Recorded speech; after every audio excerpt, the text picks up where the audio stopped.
दोस्तों, welcome to daily one question practice series for CSIR NET life science 2023। चलिए video शुरू करते हैं और देखते हैं आज की इस वीडियो में हम कौन से क्वेश्चन को प्रैक्टिस करने वाले हैं। तो देखिएगा, आज की इस वीडियो में जो क्वेश्चन हम प्रैक्टिस करने वाले हैं वो आया है डीएनए के रेप्लिकेशन से ही, और ऐसा एंजाइम जो डीएनए के रेप्लिकेशन में हेल्प करता है यानी डीएनए पॉलीमरेज, उसके रिगार्ड में ये क्वेश्चन दिया हुआ है, वो भी ई कोलाई के अंदर यानी प्रोकैरियोटिक रेप्लिकेशन से ये क्वेश्चन आया हुआ है। ठीक है, और क्वेश्चन में आपसे पूछा है which one of the following combination is correct, इनमें से कौन कौन सा सही है आपको पिक करके बताना है। ठीक है, चलिए रीड कर लेते हैं अपना पहला स्टेटमेंट जो कि दिया हुआ है कि DNA pol 1 display very limiting processivity and possesses 3' to 5' exonuclease activity aligning the fidelity of DNA replication. तो जो इकोलाई होता है यानी कि प्रोकैरियोट के अंदर कई टाइप के डीएनए पॉलीमरेज मिलते हैं, सबका अलग अलग फंक्शन है, सबकी अलग अलग प्रॉपर्टी है। इसको एक बार देख लेते हैं, फिर अपने क्वेश्चन पर मूव करेंगे। तो देखो, यहां पर प्रोकैरियोट के अंदर जो डीएनए पॉलीमरेज होता है, जो यानी कि जो डीएनए को रेप्लिकेट करता है, उसे कहते हैं डीएनए पॉलीमरेज। तो यहां पर 5 टाइप के होते हैं। सबसे पहले बात करेंगे अबाउट द डीएनए पॉलीमरेज 1। तो ये जो डीएनए पॉलीमरेज 1 होता है, इसके पास 3 एक्टिविटी होती है। एक है 5' to 3' पॉलीमराइजेशन, यानी कि न्यूक्लियोटाइड को ऐड करते जाना, एक नए डीएनए की फॉर्मेशन करते जाना, ये एबिलिटी इसके पास है, और वो होता है 5' to 3' पॉलीमराइजेशन। इसके पास दूसरी एक्टिविटी क्या है, 5' to 3' एक्सोन्यूक्लियस एक्टिविटी है, यानी कि प्राइमर को रिमूव करने की, जिसको निक ट्रांसलेशन भी कहते हैं, यानी कि जो प्राइमर बनता है उसको बाद में फिर रिमूव किया जाता है। तो इस पर्पस के लिए इसको यूज किया जा सकता है क्योंकि इसके पास ये प्रॉपर्टी है, और वो उसे क्या कहते हैं, 5' to 3' एक्सोन्यूक्लियस, यानी कि ये क्या था, 5' to 3' पॉलीमराइजेशन, जिसमें ये नया डीएनए बना सकता है।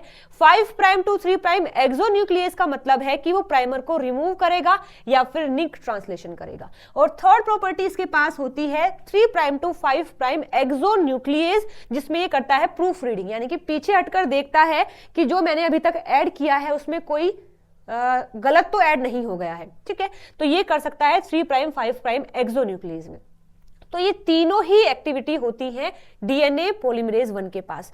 तो अगर ये प्रूफ रीडिंग कर सकता है, अगर ये पीछे हटकर देख सकता है कि डीएनए को जो मैंने ऐड किया है, बनाया है, वो सही या नहीं, सही है या नहीं है, तो मतलब कि वो फिडिलिटी पर भी ध्यान देता है। फिडिलिटी का मतलब कि वो कितने हद तक सही बना है, उस पर भी ध्यान दे सकता है हमारा डीएनए पॉलीमरेज 1। ठीक है, अब बात करते हैं डीएनए पॉलीमरेज 2 की। इसके पास केवल 2 ही एक्टिविटी होती है, 5' to 3' पॉलीमराइजेशन की और 3' to 5' एक्सोन्यूक्लियस यानी प्रूफ रीडिंग की। मतलब इसके पास ये सेकंड वाली एक्टिविटी नहीं होती। ऐसी अगर बात करते हैं डीएनए पॉलीमरेज 3 की, तो ये 5' to 3' पॉलीमराइजेशन कर सकता है और 3' to 5' एक्सोन्यूक्लियस एक्टिविटी होती है, यानी प्रूफ रीडिंग भी कर सकता है। इसके पास भी ये वाली एक्टिविटी नहीं है। बात करते हैं 4th की और 5th की, ये केवल पॉलीमराइजेशन करते हैं और कुछ भी नहीं करते, ना ही तो प्राइमर को रिमूव कर सकते हैं, ना ही प्रूफ रीडिंग भी नहीं कर सकते हैं। ठीक है, तो यहां पर हमने देखा है कि ये चारों ही डीएनए का पॉलीमराइजेशन कर सकते हैं, यानी नए डीएनए को फॉर्म कर सकते हैं। अब बात आती है कि करता कौन सा है। सबके पास है ये प्रॉपर्टी, लेकिन करता केवल पॉलीमरेज डीएनए पॉलीमरेज 3 है, क्योंकि इसका जो प्रोसेसिविटी है वो सबसे ज्यादा है as compare to these all. अब प्रोसेसिविटी का मतलब है कि इसका जो स्पीड है, कि वो कितने स्पीड से और कितने अच्छे तरीके से डीएनए की फॉर्मेशन कर सकता है, उसे कहते हैं प्रोसेसिविटी। तो वो सबसे ज्यादा होती है 3 की, इसलिए 3 को मोस्टली यूज किया जाता है डीएनए की फॉर्मेशन के लिए।